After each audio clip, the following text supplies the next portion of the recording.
welcome to the Luafa Healing Farm here at Lagawa, Bauco Mountain Province. Today is a show window and have been visited and serves as an avenue for learning by immersion students and other government and non-government organizations and private individuals. This farm was established on March 2022 with the initiative of its members in coordination with the barangay in the LGU Bauco. Initially, this was for additional food, but with the involvement of Atikar, it became a demo farm and learning site for all interested members of the community in the youth. I am Richard Bangigi, the president of the Lagawa Organic Agriculture and Farmers Association, Luafa.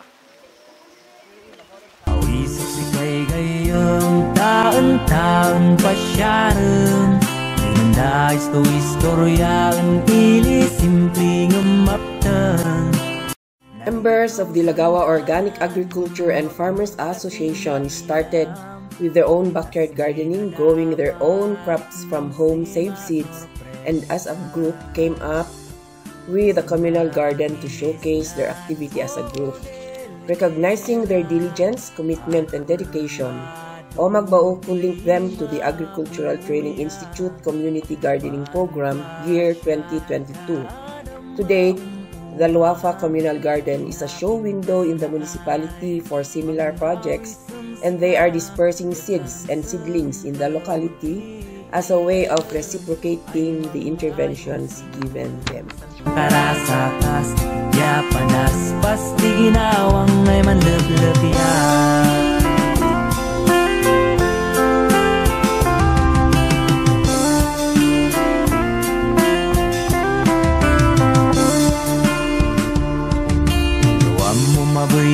Ais na di na napanda, uli na'y dumduma tataraki mistisa, uray numan umumang maaywanan data, magaboy pulbus dang napudno daing sikta. Isnan Cordillera,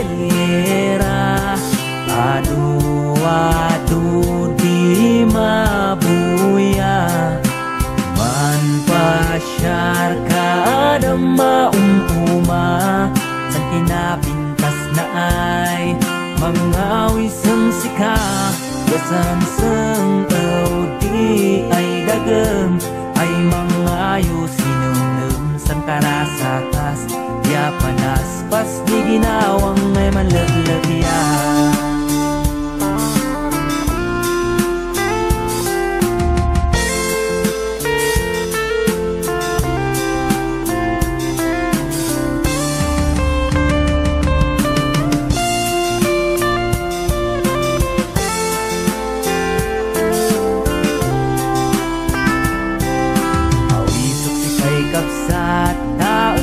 Makiwat-wat, taupit para man sikreton di kay gurutan, itag ay kaimasan, kiniing ya pinikpikan, makairikado na, ng mapnag kasin sabaw na.